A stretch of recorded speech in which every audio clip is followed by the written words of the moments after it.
Voilà. C'est important parce qu'il y a des gens qui ne lisent pas, qui font des vidéos, qui lisent. Voilà. Mais là, franchement, je l'ai lu et je peux dire c'est une bombe. Merci. Mais vraiment, c'est une bombe.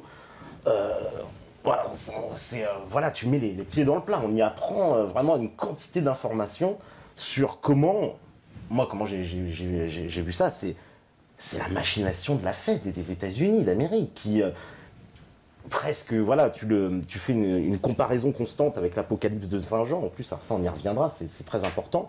Mais c'est un empire du mal, c'est diabolique, c'est démoniaque ce qu'ils ont fait. Oui, bien sûr. Et ce qu'ils font. C'est démoniaque, surtout en ce moment. C'est une voilà, il y a comment dire, un système mais digne effectivement du diable dans la perversité, en plus des conséquences, parce que tout est lié finalement. L'histoire du XXe siècle, il est lié à ça. C'est toute l'histoire. Là, on a l'impression de comprendre toute l'histoire du XXe siècle, en tout cas d'avoir une autre vision des choses.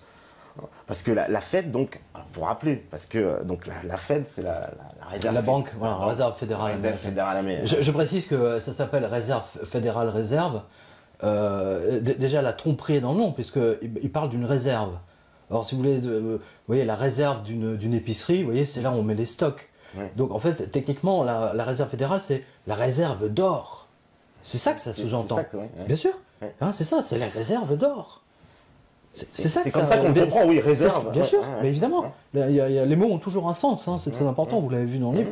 Et la grande... je ne suis pas le seul à l'avoir montré. En revanche, je suis le seul à le montrer effectivement du point de vue de l'or, hein, et des conséquences de cette machination littérale depuis le début du vol de l'or par les banquiers. Et ils volent l'or de la population. Hein, voilà, ils volent l'or. Alors, machination, en plus, c'est à la fois un braquage par les guerres, mais après aussi en temps de paix, parce qu'en fait, en temps de paix aussi, ils ont on va dire, braqué... Surtout en temps de paix, d'ailleurs. Surtout en temps de paix, d'ailleurs. Ouais.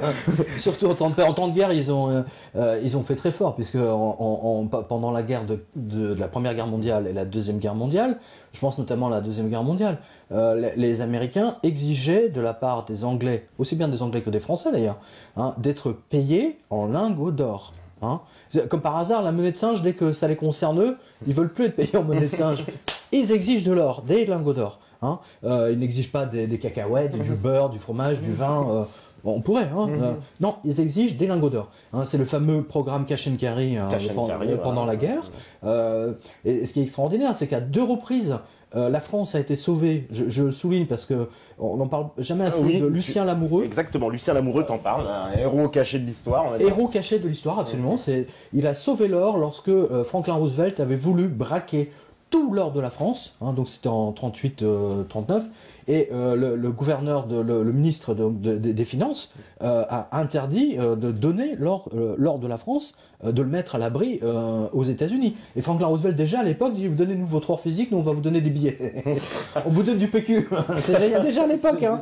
C'est déjà à l'époque. C'est une constante de tous les présidents américains, à l'exception de Kennedy. Et d'ailleurs, je me souviens que quand je suis passé ici, on a l'occasion de parler de Kennedy, si mes souvenirs sont bons. C'est la seule exception. Et d'ailleurs, il est mouru. Hein. Voilà. Et tous les autres, en fait, tout le programme qu'ils ont appliqué, c'est le vol de l'or, hein, de tous les pays. Et le dernier en date, on a les photos, on a cette splendide photo qui est dans le livre, hein, de Sarkozy, Cameron, je crois, aussi, et Obama, ouais.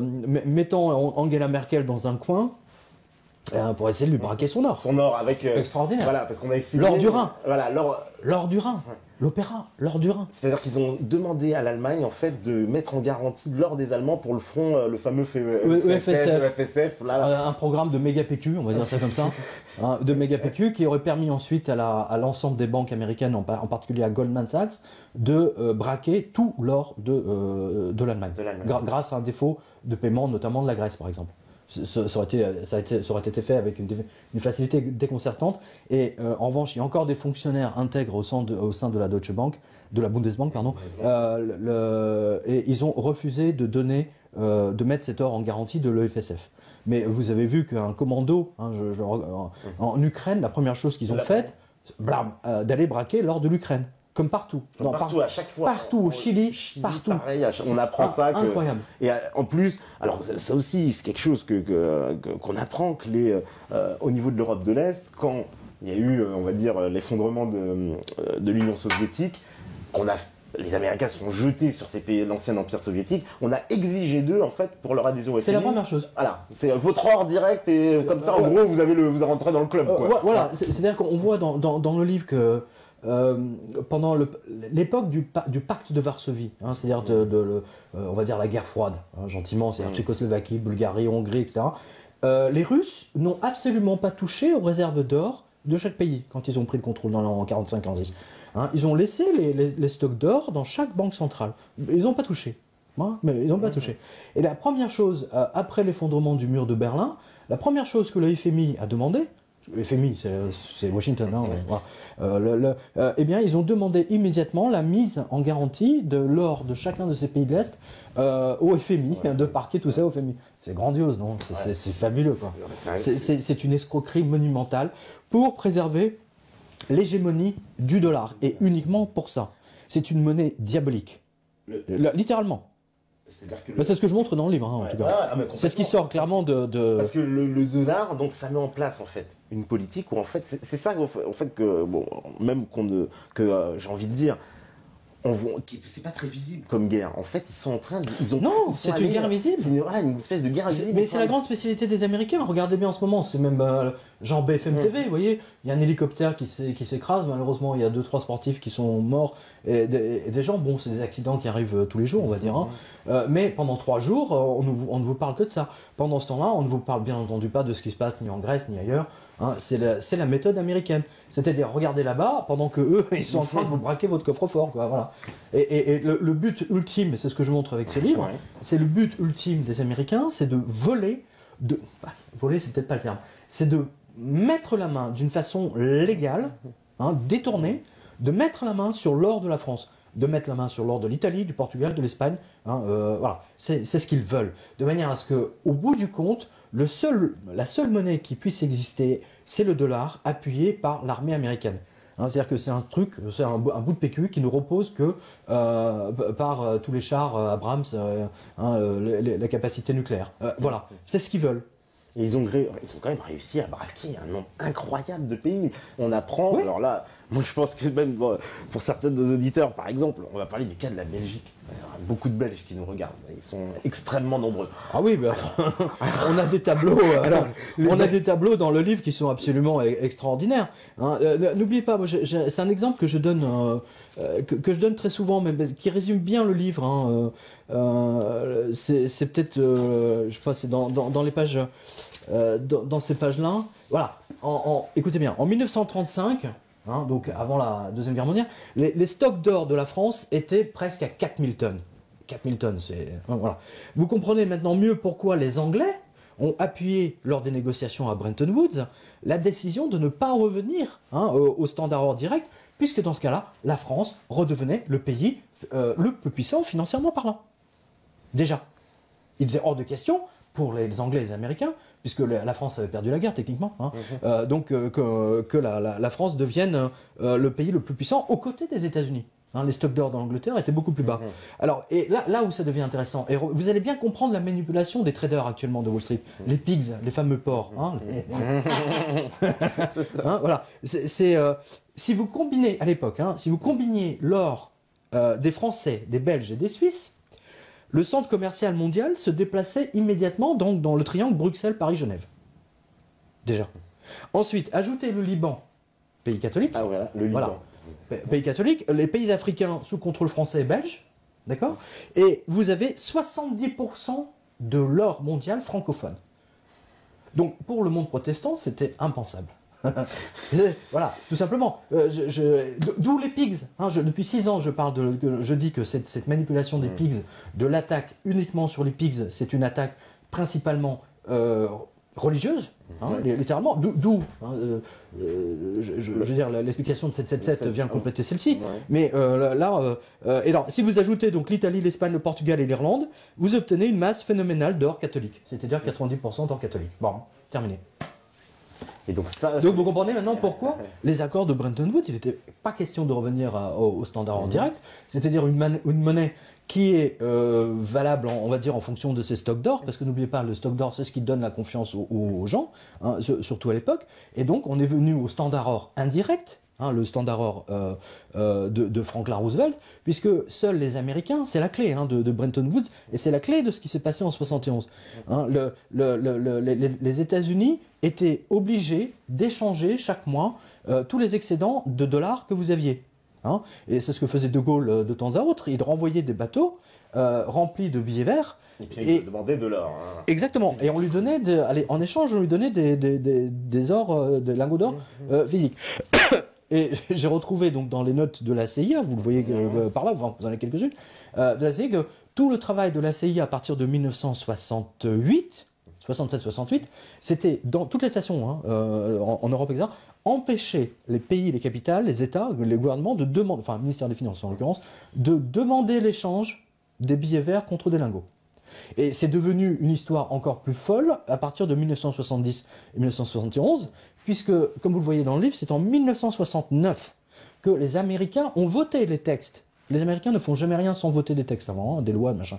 Ils ont voté les textes pour, d'abord pour eux, démonétiser leur propre dollar. En disant, voilà, notre dollar ne repose plus sur rien, c'est l'air.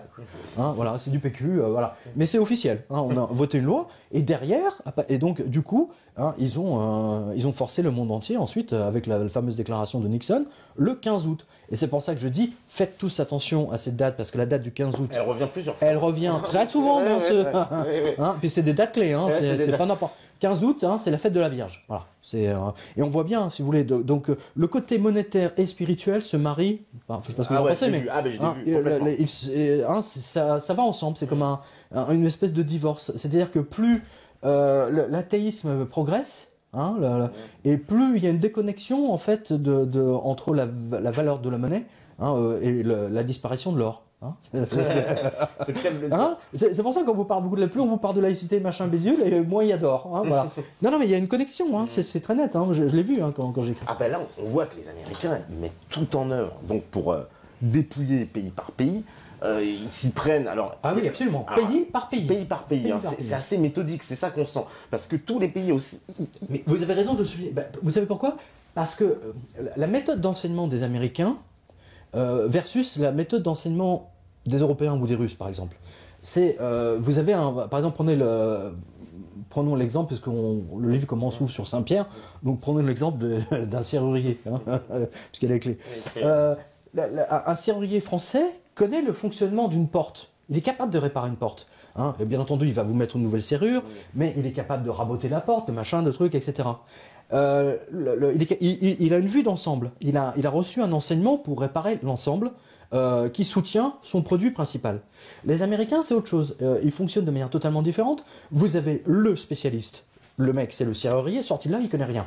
Hein, pour réparer la porte, il faut venir à un menuisier. Non, mais c'est ça. Il fonctionne comme ça. Tout le système d'enseignement américain, grosso modo, dans les grandes lignes, est comme ça. Et on le retrouve bien, d'ailleurs, je discutais avec un militaire il y a quelques jours, c'était très intéressant parce qu'il me disait que l'armée américaine, par exemple, ils sont dans l'incapacité d'être débrouillards.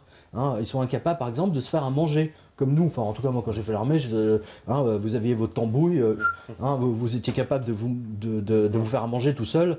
Là-bas, s'ils n'ont pas un camion qui arrive avec le hamburger, McDonald's, etc., qui accompagne l'infanterie, ils sont paumés. Non mais vous voyez, on retrouve ce genre d'approches qui sont totalement différentes dans quelque chose qui est le symbole des États-Unis, c'est-à-dire leur armée. Ah mais...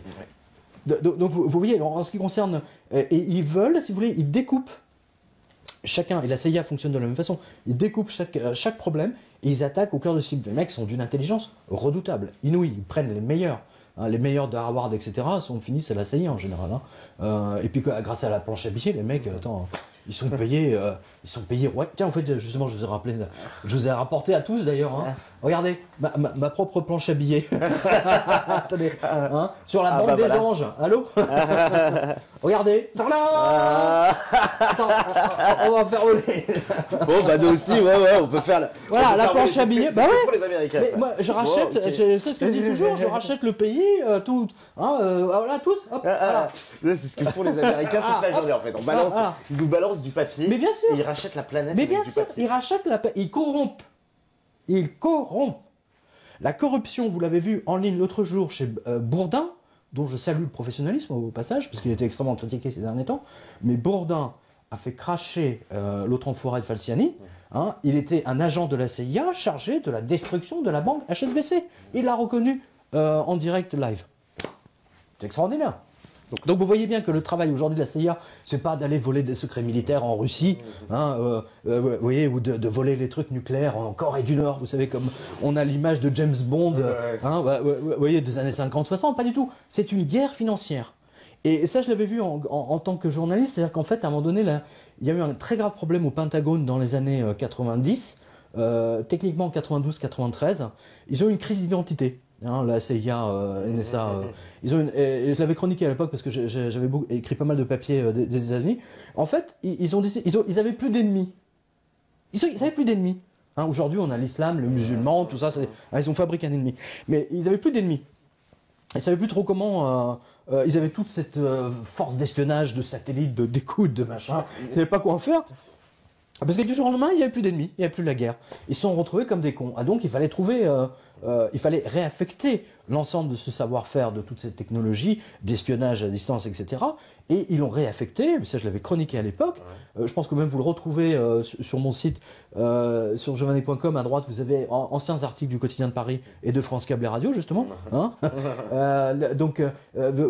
où ils ont pris la décision d'espionner tous ceux qui vendaient des produits et qui embêtaient les Américains. Exemple, Airbus, les ingénieurs d'Airbus qui veulent. Donc ils étaient systématiquement mis sur écoute. France Télécom. France Télécom, Alcatel. Alcatel. J'aime plus. J'aime plus. Je le raconte dans le livre. Oui, voilà, Là, vous avez plein de chapitres là-dedans, les mecs, sur la CIA, NSA. Sur la CIA, ouais. Et avec des documents. Parce que ça, c'est. Non, mais parce que ce qui est incroyable, c'est que la CIA, la NSA, donc des agences de renseignement américains, sont dédiés en fait à cette guerre économique. Ce sont pas des organismes d'État, juste. Ils travaillent, je veux dire, c'est une fusion avec les entreprises. C'est-à-dire que la NSA, elle est là pour aider Google et pour aider. Il y a la célèbre histoire, alors ça date de 1995. Personne n'en a parlé en France, mais personne. Une fille de la CIA était chargée d'approcher, on va appeler ça comme ça, un haut fonctionnaire, je crois que c'était du ministère de l'Industrie. Hein, parce qu'à l'époque, il y avait des trucs qu'ils voulaient absolument, dont ils voulaient prendre le contrôle, notamment des brevets. Hein, exemple, voilà, surtout des histoires de brevets en fait. Et la fille de la CIA donc, a réussi à draguer le mec, et puis tant et si bien qu'elle en est tombée follement et véritablement amoureuse. Et comme elle en était mais totalement amoureuse, elle lui a dit la vérité. À la base, elle travaillait pour la CIA, que l'agence l'avait chargée de l'approcher pour de bon, et que pour que leur amour soit pur, machin, il fallait qu'elle donne la vérité. Vous voyez, à l'américaine, vous voyez. C'est I love you, I miss you, enfin bon, le truc classique, vous voyez, dans tous les films. Mais c'est une réalité. Et donc, elle va balancer le truc. Et le type était tellement vexé qu'il a appelé la DST. Et ça a fait un scandale. Et c'est pour ça qu'il y a eu, entre autres, des expulsions d'agents de la CIA. Hein, on en a très peu parlé. Hein, voilà. Mais aujourd'hui, donc, le rôle de la CIA et de la NSA, c'est effectivement de voler tous les brevets. Et aujourd'hui, les mecs, ils ont besoin de se déplacer, puisque on a appris que dans les ordinateurs, vous avez des chips. Vous avez des portes ouvertes. Par exemple, vous êtes ingénieur, je ne sais pas moi, chez Serge Dassault. Hein, sachez que grâce à votre ordinateur Lenovo ou peu importe ce que c'est, ou Dell, hein, la NSA peut venir directement dans votre bécane et tirer tous les plans, tranquille. Voilà. Donc on voit bien que c'est l'Empire romain renaît. Hein, et c'est là où c'est intéressant à mettre en comparaison avec l'Apocalypse de Jean. Hein. Je suis le premier et le dernier. Hein, le premier et le dernier, vous avez vu, c'est dans 777. Hein, le premier et le dernier, donc c'est la première ère, le début et la fin. Et en fait, on voit que l'Empire romain est rené, hein, est revenu. Hein. C'est un nouvel empire romain. D'ailleurs, vous regarderez que l'emblème des Romains, c'est l'aigle. Hein, et les Américains, c'est l'aigle, hein, omniprésent partout. Ils ont 180 bases, je ne sais pas combien, de présents, dans 180 pays, pardon. Vous vous rendez compte ? 180, ils sont présents avec des bases militaires dans 180 pays. Ils ont des armées partout. Et avec la planche à billets, vous corrompez tous les politiques. Tous les politiques, parce que, alors, corruption politique et aussi médiatique, parce qu'ils achètent, ils prennent des participations partout, dans tous On a les vu médias. un journaliste allemand sortir un bouquin il y a 4 mois, je me souviens plus de son nom, mais vous allez le retrouver, où il explique, alors je crois qu'il travaille pour le Spiegel, était spécialiste de politique étrangère, et il raconte bien qu'en fait la CIA l'a approché à plusieurs reprises de manière à raconter toutes les conneries pour favoriser la politique en général. D'ailleurs, c'est toujours en faveur de la politique américaine ou celle d'Israël. C'est grosso modo c'est toujours ces deux trucs-là. Et puis le mec, il a pété un plomb. Il me dit, je suis pas marié, j'ai pas d'enfant, je balance tout. Et il a sorti ce bouquin il y a 3-4 mois. Qui fait un carton, ça s'appelle Verkaufte journaliste, les journalistes achetés. Et c'est intéressant. C'est hyper intéressant. Puis il explique aussi, je crois que la CIA a un maillage de réseau incroyable en Allemagne, dans le gouvernement, dans les ministères, dans les fonctionnaires allemands. Mais alors, à la fin du livre, j'étais en train de finir le livre, et au moment où je finissais le livre, Angela Merkel, avec cette histoire de l'or, etc., elle pète un plomb. La Bundeswehr met la main sur 2 espions de la CIA. Et là, au deuxième, elle a pété un plomb, elle a expulsé le chef de la station de la CIA à Berlin. C'est quand même extraordinaire.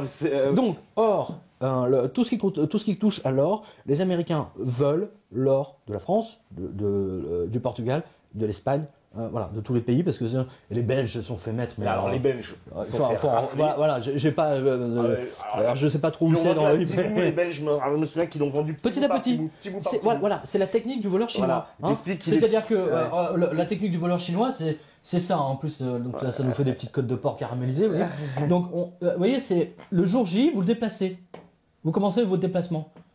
Et puis progressivement, tac, tac, tac. Et puis un jour, vous le déplacez là-bas. Et à un moment donné, parce qu'il disparaît de votre vue. Et donc, vous n'y prêtez pas attention, et c'est fini. Et les Canadiens, les Belges, se sont fait en plus avec la complicité de leur gouverneur central. C'est monstrueux, c'est monstrueux, ce qu'on voit dans ce livre.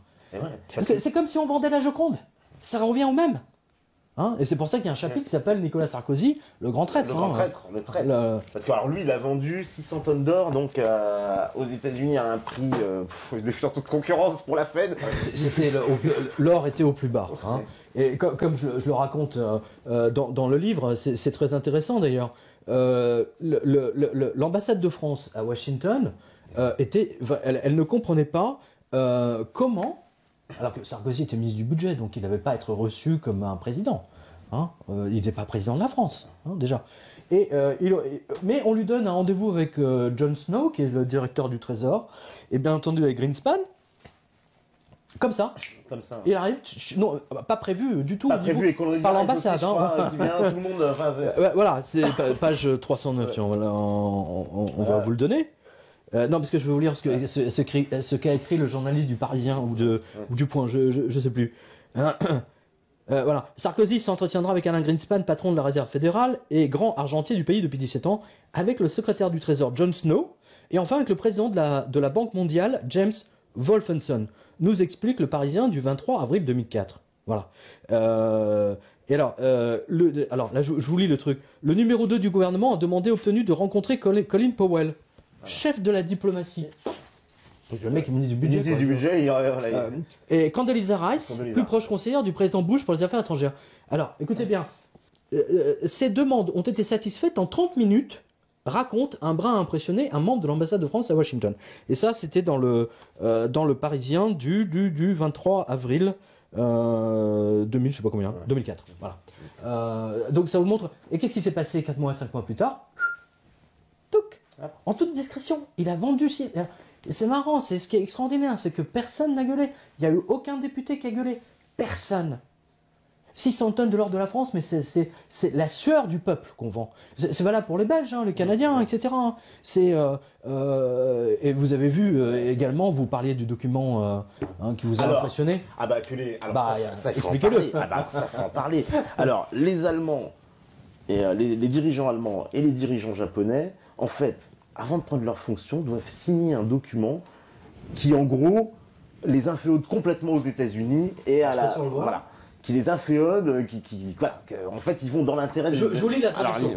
Je vous lis la traduction. Alors c'est un truc interne. Donc en fait, c'est sorti dans le livre de l'ancien patron du contre-espionnage allemand, qui racontait ses souvenirs dans un livre, et qui, vu le côté explosif du mal à se faire éditer apparemment en Allemagne, ça a été... Non, interdiction. Voilà. Interdiction formelle d'être édité, donc il a édité dans une petite maison en Autriche. Voilà. Et en fait, je vous lis, alors ça concerne le traité d'État du 25-5-49, perte de la copie officielle numéro 4. Alors, je vous lis, c'est marrant parce que c'est un style de l'époque. Très honoré monsieur le ministre, la copie numéro 4 du traité d'État entre les puissances alliées et le gouvernement provisoire de l'Allemagne de l'Ouest du 21 mai 49 est définitivement égaré. Ce traité d'État secret révèle entre autres, écoutez bien, la hauteur de contrôle média des Alliés sur les journaux et les radios allemands jusqu'en 2099. Voilà. Les 10 actes du chancelier sur le document écrit que chaque chancelier fédéral de l'Allemagne doit signer sur ordre des Alliés avant de prononcer le serment de ses fonctions, ainsi que la saisie des réserves d'or de la République fédérale par les Alliés. Tadam! Voilà. Et dans la mesure où la copie numéro 4 du traité, blablabla, voilà. Ah, non, c'est marrant, tiens. Dans la mesure où la copie numéro 4 de ce traité pourrait tomber en de mauvaises mains, je recommande expressément d'en nier l'authenticité. Et c'est signé Dr. Rickermann, ministre d'État. Voilà. Et c'est du Bundesnachrichtendienst, donc c'est les services, le BND, le service de renseignement allemand. Voilà. Donc vous l'avez ici, vous l'avez page 88, et vous avez également la même chose, grosso modo, pour le Japon. Voilà. Donc, et les Japonais, vous le voyez dans le livre, il y a un moment donné un spécialiste qui rencontre un membre de la banque du Japon qui lui dit « Nous n'avons pas le droit d'acheter de l'or tant que les bateaux américains sont dans la mer du Japon ou tournent dans le Pacifique. » Voilà. Qu'est-ce que les États-Unis empêchent les autres pays d'acheter de l'or? Il leur a interdit. Alors, écoutez, justement, alors, c'est donc bien que vous en parliez. Allez sur la revue de presse de cette semaine.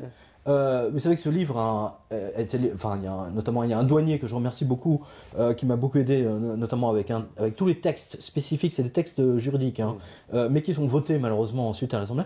Tous les textes sont votés aujourd'hui pour empêcher les Français et les Européens d'acheter de l'or, les Français en particulier, et en plus, tout est fait pour que l'or quitte la France. C'est-à-dire que si vous partez, demain vous prenez l'avion et vous dites tiens je vais aux îles Caïmans, aux îles Vierges, et dans ma valoche j'ai à peu près 50 lingots d'or, la douane ne peut rien vous dire. En revanche, c'est ce que souligne le douanier justement sur la revue de presse, si vous arrivez en France avec un lingot d'or, les mêmes lingots d'or, mais justement vous arrivez en France, alors là tout de suite on vous tombe dessus, confiscation, enfin non mais voilà, vous voyez, tout est fait pour que ça aille dans ce qu'on appelle, vous savez, toutes ces îles qui appartiennent en fait au monde anglo-saxon. Les îles Vierges, tout ça. Les Bermudes, etc. Voilà, tout ça, c'est le Commonwealth. Le Commonwealth, ça veut dire quoi? Le wealth, ça veut dire c'est la richesse. Commune, ouais. La richesse commune, le Commonwealth protestant, anglo-saxon, voilà, typiquement. Et c'est une... et moi,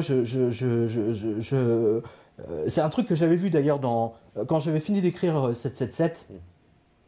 Parce que nos livres sont sortis en même temps, le bouquin de Soral était sorti en même temps, Comprendre l'Empire. On était sorti une semaine, à l'époque je ne le connaissais pas. Mais j'ai lu son livre, et ce qu'il montre, c'est très intéressant. Moi je l'avais vu, mais ce n'était pas le sujet de mon truc. Mais on le voit que c'est effectivement le monde protestant, donc de l'Ancien Testament, contre le monde du Nouveau Testament. Et on le voit bien dans le livre. On le voit bien que leur volonté, c'est de prendre absolument l'or, parce que quand vous prenez l'or d'un pays, vous faites du monetary debasement. C'est-à-dire que les gens n'ont plus de monnaie véritablement saine. Ils ne peuvent pas avoir une monnaie d'échange saine, et par conséquent un gouvernement sain, et par conséquent une certaine forme, même une grande forme d'indépendance, on va dire ça comme ça. Surtout ça, voilà. Donc c'est un ensemble. À un moment donné, vous avez quelque part Lénine. C'est même Keynes qui cite Keynes qui cite Lénine. Oui. J'invente pas, c'est génial. Il dit quelle est la meilleure façon pour détruire un pays sinon détruire sa monnaie. Ça invente pas ça.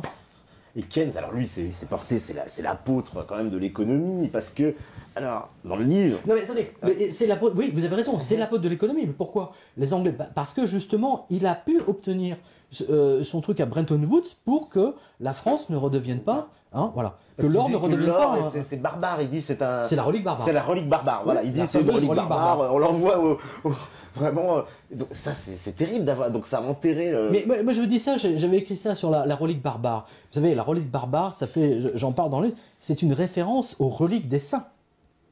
N'oubliez jamais ça. La relique des saints.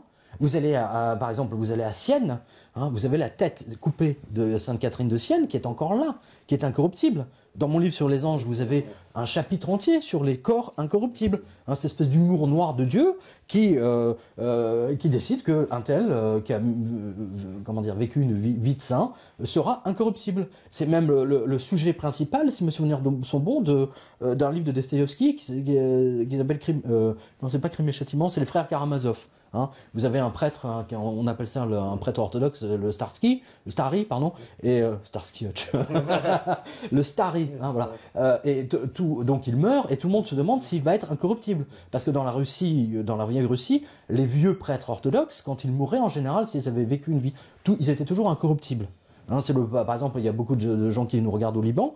Hein, au Liban, vous avez le corps de Charbel Maklouf. Hein, qui a été découvert totalement incorruptible. De la même façon que le corps de la petite voyante à Fatima, Thérèse d'Avila, Sainte Catherine de Sienne, et Padre Pio, justement, j'en parle des meilleurs. Hein, donc vous avez ça, un chapitre en clé sur Enquête sur Alexandre des Anges Gardiens. Et justement, vous voyez le mélange de tout ça. C'est-à-dire que ça, en fait, c'est le résultat de tous mes livres. J'ai bien senti. Parce que c'est vraiment. Oui. Un peu de tout. C'était. Tout en plus se révèle. Il y a une espèce de mise à jour de tout ce qui s'est fait, justement, en disant. Mais tout est logique. Ouais.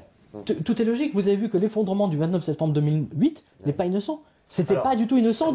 C'est extraordinaire. Alors, le 29 septembre, c'est la fête des anges. C'est la fête des archanges. C'est la fête des archanges. Donc, voilà, l'archange Saint-Michel, voilà. C'est ces billets-là que j'avais envoyés à Jamie Dimon, le patron de la JP Morgan, hein, et à Blight Masters. Là, vous avez, ici, vous avez la date, 29/9/2008. Hein, et donc, Patrice Servage qui nous a fait, vous voyez, vous avez l'ange qui écrit Wall Street, hein, et ici, vous avez le lecteur. Hein, qui montre que là, Wall Street va boum, exploser. Hein, voilà. Vous avez gouverneur général Archange Gabriel, secrétaire général Saint-Michel, hein, caissier Jean de Patmos et Augustin Dupré. Voilà. Hein, voilà. Donc je dis ça parce que je serai à Bordeaux samedi. Donc c'est distribution de planches à billets pour tout le monde. Je ne suis pas comme la Fed. Hein, je garde pas. Je ne réserve pas ma planche à billets ou comme Monsieur Draghi de la Banque Centrale Européenne. Parce que c'est une escroquerie monumentale. Ouais. Hein, et 1000 milliards, le mec il ne fait que racheter les actions en bourse. Hein. Ça va pas dans les PME. Hein. Voilà. Ouais, mais c'est à la demande des Américains. C'est encore voilà pour sauver l'euro en fait. Voilà. C'est pour sauver l'euro. C'est surtout pour sauver les banques. Enfin, sauver les banques, quand on dit sauver les banques européennes qui doivent beaucoup d'argent aux banques américaines. Et n'oubliez pas, par exemple, la Société Générale a été sauvée par la Fed en 2008. Hein, ça, c'est très important. Hein, elle a été sauvée par la Fed. La Société Générale est un miroir exact. Les positions des traders de la Société Générale sont exactement les mêmes que celles de Goldman Sachs. Tout le monde le sait. Enfin, dans le petit milieu. Ouais. Hein, et donc c'est. Ouais. Oui, allez-y. Non, ça veut dire que la Société Générale, c'est quoi ils ont comblé le déficit parce que sinon ça allait s'effondrer, ils allaient fermer, c'est ça, ils étaient en faillite. Ils étaient avec AIG, ils étaient explosés. Je crois qu'ils étaient à 12 milliards, je crois. Ah oui, quand même. Et la même banque qui vous dit ah non monsieur vous pouvez pas retirer 500 € en liquide. C'est les enfoirés de première.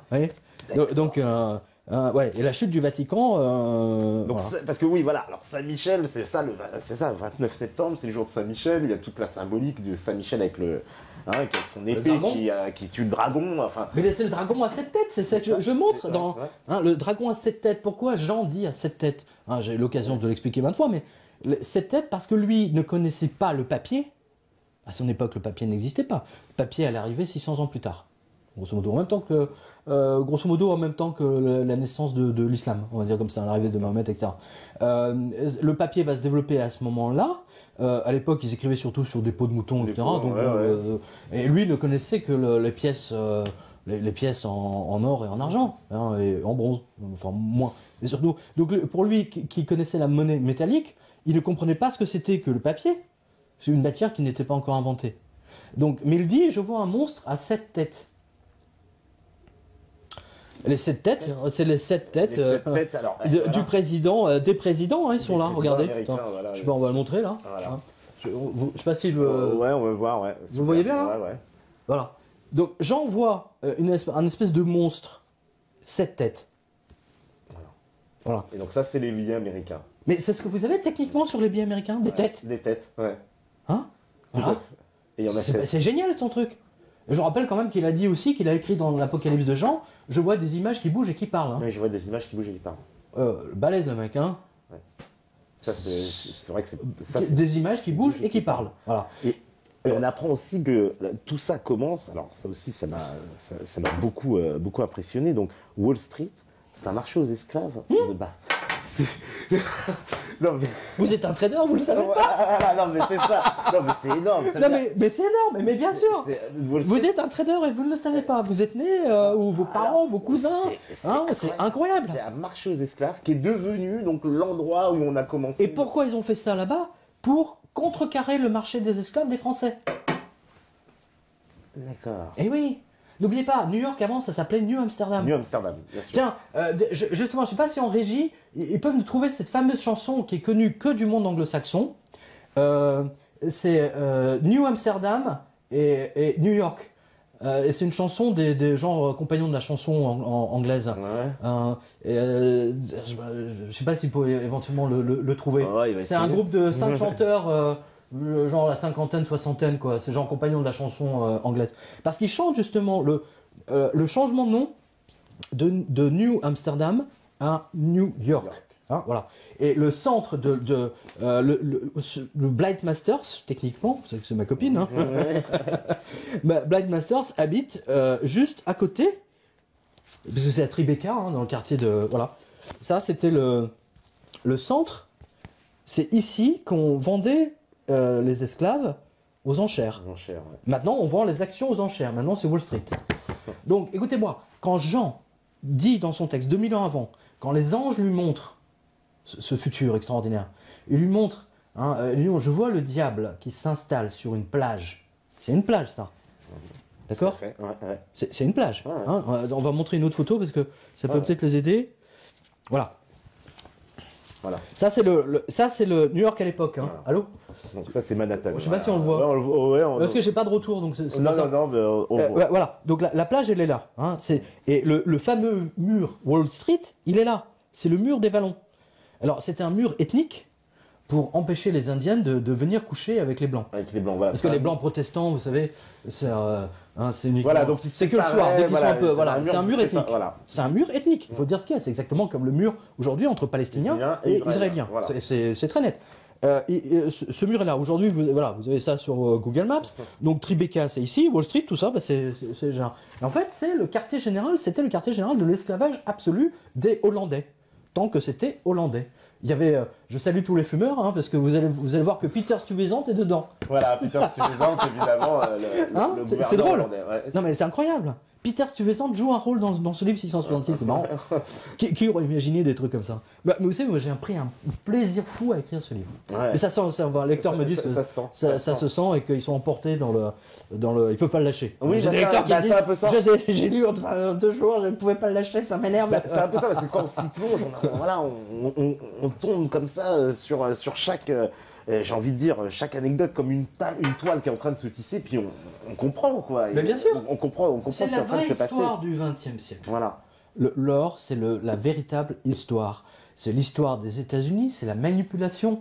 Pourquoi ils ont fait un défaut de paiement? Parce que, bien entendu, ils n'ont pas pu respecter les accords de Bretton Woods. Oui, Bretton Woods dit, ça c'est de l'or, d'accord? Il dit, voilà, si vous avez 200 kilos d'or dans l'effort dans la Fort Knox, vous devez avoir ça de billets. Voilà. Et vous ne pouvez pas émettre plus de billets que ça. Maintenant, si vous avez moins d'or, on va dire, vous avez ça, hein, vous avez pas, soit vous rachetez de l'or, hein, donc pour compenser, hein, soit vous n'imprimez pas. Qu'est-ce qu'ils ont fait? Tout le contraire. Avec la guerre du Vietnam, ils ont imprimé pour je sais plus des centaines de milliards, hein, et ils ont dévalué. Et en fait, ils se sont enrichis sur le dos des Européens. Toute la richesse aujourd'hui des États-Unis, c'est sur le dos des Américains. Et ça sera détruit intégralement, totalement. Comme vous avez... c'est-à-dire vous le verrez à la fin. On va dire, parce que c'est important de suivre le fil spirituel. Vous voyez ce que je veux dire? C'est quelque chose qui me tient à cœur parce que, moi je dis très souvent, hein, n'oubliez pas, dans 777 et à la radio, j'avais donné la sortie de Benoît XVI.